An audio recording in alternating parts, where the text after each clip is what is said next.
আমি রান্নাঘরে অঞ্জনা আপনাদের সবাইকে স্বাগত জানিয়ে আজকের রেসিপি কড়াইশুঁটি পেটি ভাপা।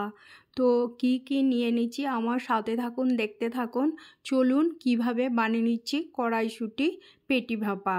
পুরো ভিডিওটা দেখে একটা লাইক, একটা সাবস্ক্রাইব করবেন, এটা আমার অনুরোধ।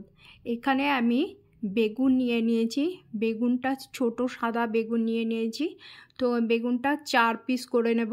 আমি ধুয়ে পরিষ্কার করেই নিয়েছি আগে থেকে। তো এবার 4 পিস করে নেব, পুরো ফুল বেগুন, একটু বীজ নেই। তো এখানে বেগুন আমি দুটো নিয়ে নেব। এই যে পুরো বেগুন মানে 4 পিস করে নিলাম একটা বেগুন। তো দুটো বেগুন আমি পিস করে কেটে নিলাম। এই যে এবার টমেটো আমি দুটো টমেটো নিয়ে নেব। টমেটোটাকে 4 পিস কি 6 পিস করে নেব।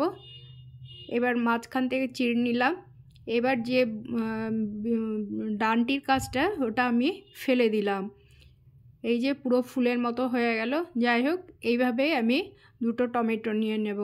এখানে নিয়ে নিলাম সাদা সর্ষে, কালো সর্ষে, লবণ আর পোস্ত।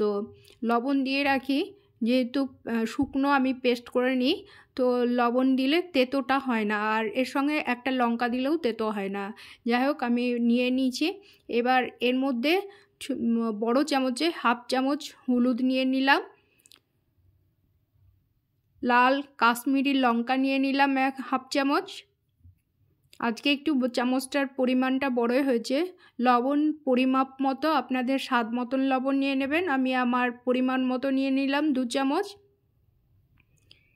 এবার যে পেস্টটা বেটে নিলাম, পেস্ট করে নিলাম, সেই পেস্টটা দিয়ে নিলাম 2 চামচ, ওই চামচের 2 চামচ নিয়ে নিলাম। এবার এর মধ্যে পরিমাপ মতো আমি 4 চামচ, এতে যতটা পরিমাপ তেল দেওয়া যায়, বেশি একটু সর্ষের তেল, তো টেস্টটা ভালো হয়।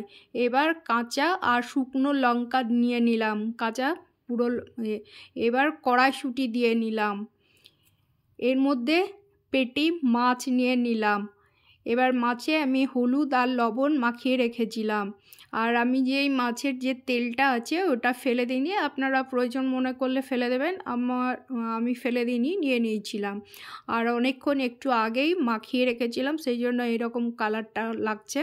তো লবণ আর হলুদ মাখিয়ে রেখেছিলাম। এবার ভালোভাবে আমি মাখিয়ে নেব। এটা 7 থেকে 8টা পিস আছে।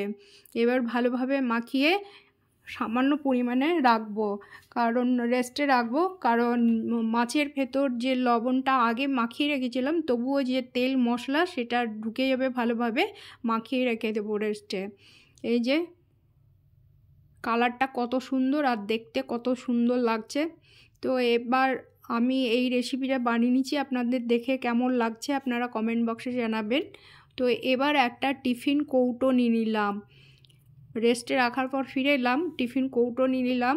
ওর মধ্যে সামান্য তলে ধরে না লাগে সেই জন্য আগে 2 চামচ তেল নিয়ে নিলাম।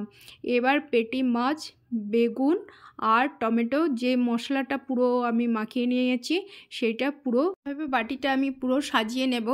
মানে বেগুন আর টমেটো মাখানো মাছটা দিয়ে নিয়ে সাজিয়ে পরপর দিয়ে নেব, মানে বাটিটা। এবার যে মশলা মাখা জলটা ওর মধ্যে আমি দিয়ে নিলাম, কড়াইয়ে ভালোভাবে মাখিয়ে নিয়ে জল দিয়ে। এবার ভালোভাবে চেপে ঢাকা দেব, মানে ওই টিফিন কৌটোটা চেপে ঢাকা দিয়ে নেব। ঢাকা দেওয়ার পর এদিকে আমি গ্যাসের মধ্যে কড়াই বসিয়ে নিয়েছি, কড়াইয়ের মধ্যে জল গরম করে নিয়েছি, ভাপ উঠছে জলে। এবার একটা বেড়ি স্ট্যান্ড দিয়ে এবার কৌটোটা নিয়ে কড়াইয়ের মধ্যে বসিয়ে নিলাম। এবার একটা ভারী আর একটা কড়াই আমি চাপিয়ে দিলাম। এর মধ্যে যাই হোক, আমি কড়াইয়ের মধ্যে ভাপ দিয়ে নিচ্ছি। এবার আমি ফিরে এলাম 10 থেকে 15 মিনিট পরে। এবার আমি কৌটোটা তুলে নেব। হালকা ইয়েতে গ্যাসের ফ্লেমটা হালকা ফ্লেমেই আমি ভাপ দিয়ে নিলাম, নাহলে ভেতর কাঁচা থাকবে। যাই হোক, আমি এবার কৌটো তুলে নেব। 5 মিনিট রাখার পর ঠান্ডা করার পর তুলে নিলাম, তবু জলের ভাপ উঠছে। এবার আমি কৌটোর মধ্যে করে নিলাম। আপনারা কুকারের মধ্যেও করে নিতে পারেন, বা আপনাদের পছন্দ চয়েসের মতন জায়গায় ভাপ দিয়ে নিতে পারেন। যাই হোক, আমি টিফিন কৌটো করে ভাপ দিয়ে নিলাম। কালারটা কত সুন্দর, আমার তো ভালো লাগছে। আপনাদের কতটা ভালো লাগছে আপনারা কমেন্ট বক্সে জানাবেন। তো দেখতে কতটা সুন্দর লাগছে, টেস্টটাও দেখেই মনে হচ্ছে দারুণ হবে। তো কেমন লাগলো আপনারা কমেন্ট বক্সে জানাবেন।